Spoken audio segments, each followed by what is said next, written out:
Normally don't start a video this way, but holy sh. All right, so the clients were present, and I kind of knew within the first 10 minutes that this place was a run forest, run house. So I asked the clients, what's your deal breaker threshold? And they just said, like, no big structural stuff. We know it's a fixer-upper. All right, let me show you what I found. So the first thing I saw were these stairs that are completely wrong. There's not a single thing wrong about those stairs. Is loose. The entire stairs, if you look, these aren't even attached to the house. They've done some very weird things. You'll see that where these rafter the attachment here, they used hurricane clips as the rafter hangers. There's not even any toenails in those. I came around to this side and they've used these strange brackets. They've nailed this on. Like, this is just some weirdness going on here. Not to mention that there's no drip edge flashing along this entire fascia. But this gets way worse. Hang in there. We've got this giant gap up here in the eaves, and I can actually hear living creatures up in there. And then we come down these death stairs, and the first thing you're going to notice is that they have done a whole bunch of parge coating. So you'll see right there, it looks kind of rough. So if you look at the foundation, that right there is a repair that they've tried to make. You know, they tried to hide it, but there's a new crack right through the center of that repair. Well, it's because of negative grade. This all slopes right down toward the house. That is all bad. As we came over here to the corner, we have the same thing. We have displaced masonry blocks that have been kind of just parged over, and then on this side it got way worse. We've got a big crack that ran down this wall that they've tried to hide because from here you can't really see it, but it gets way worse. As I came over here, you can see right there, there is a big step crack that has been patched over and painted black so you can't tell. Now if you look right here, this is all sloping toward the house. Bing. Now watch this down here. Oh yeah. I can stick my finger in that crack. A big step crack in this foundation. You come over here, there's another step crack. Goes all the way up. That has all been repaired. So you can see deteriorated mortar joints, step cracks. This is looking bad. I noticed this entire wall has been replaced by wood.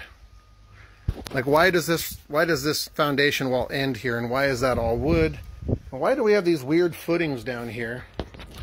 And if you look real closely, and I'll show you on the other side, those are settling, and there's big gaps in those. But yep, you guessed it, this gets way worse. So apparently there was a guy named Frankenstein who built this deck, and they used a whole bunch of these weird L brackets. They've done some very strange stuff on this deck, including these brackets, which I'm not even sure what kind of sense to make of that. There is no deck ledger flashing. There's rotted wood, all kinds of problems there. But look at this.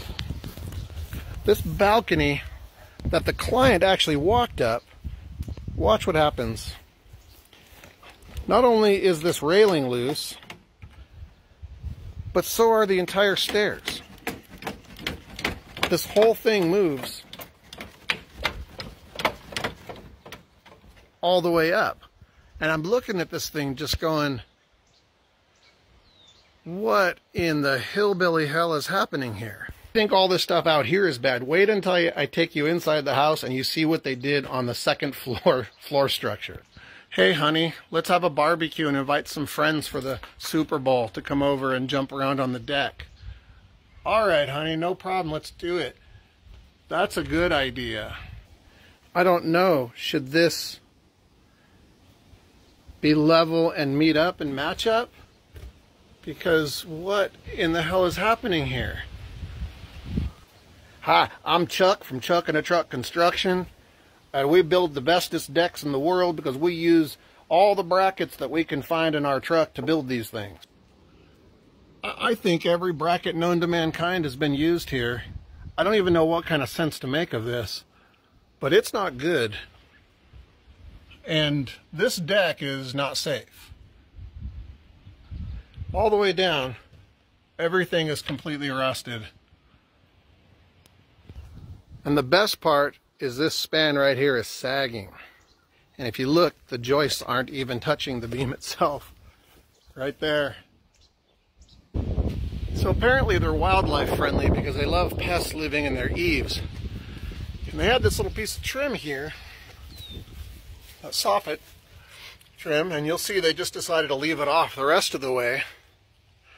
And I can hear something up in here crawling around. Right, enough suspense. Let's go inside and I get to show you this train wreck.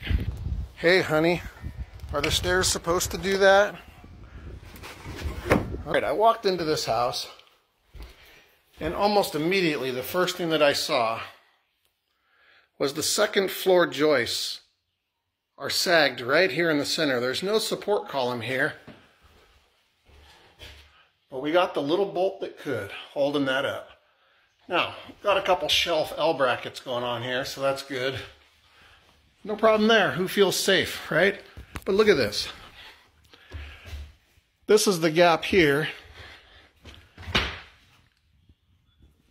This whole thing is sloping down in the center of this floor. And this is a cantilevered floor. If we come over here into the kitchen, this is the cantilever. Okay. So, general requirements would be that this cantilever is a 3-to-1 ratio, or sometimes a 2-to-1 ratio in thirds. There would have to be 2/3 on this side and 1/3 on that side. That's not happening. But that isn't even the worst part of this. If you stand right here, and these are the upstairs bedrooms, you're going to see this floor slopes down to this post and slopes down to this post. This is a low spot.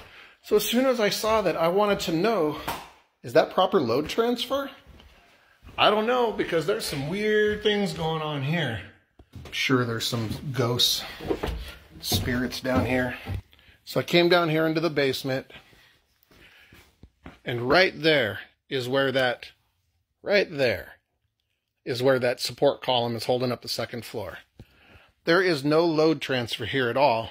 On top of it, they're using these awful temporary columns, and if you look at these temporary columns, they're not even plumb. And if you look at that post behind this one back there, you will see that is not plumb. Look at this top plate, how it's bending, and everything is settling right over the top of this. And they've got the second floor structure being supported by, I don't know, maybe one floor joist. Now this is the corner on the outside that had the worst step cracking. And you'll notice that this is covered with drywall. So they've obviously made an effort to conceal, but you can see the slab is cracked right here. And I believe that's related to that settlement. You can see that they epoxy repaired it and it has continued to crack and displace. And then you come over here and guess what they did over here? This is that negative grade across the front of the house. You can see all down there that is capillary action, and there's black mold growing through here. That gets worse, by the way. You look right there. You come over here. This whole place smells like mold. There's moisture intrusion across this whole front, and they've covered the foundation with OSB. That black stuff you see right there, that's probably black mold. Here, this is the cherry on top. So we have this foundation wall in here. You can see some patching on it. But let's take a closer look at this patching. You can see right there that there's cracking and displacement in this wall. And I don't know if you can see that or not, but it goes right along there, right up this wall. And all they've done is just smeared some mortar over the outside of it to cover it up. Now, if all of that wasn't bad enough, that's the main drain pipe that's been fixed with duct tape. Now, for the final cherry on top, this is something that's happening throughout the house, including the basement. The lights are flickering. At one point in the basement, the lights flickered and then went out. And then they came back on, and we can kind of hear some sizzling sounds like frying bacon. No big deal. That's a big bunch of nope. This whole house is a big bunch of nope. All right, on the way out, let's check out the wellhead. Well, you can't have Romex showing, so the wiring is inadequate. And the whole storm cap is loose. That's a big bunch of nope.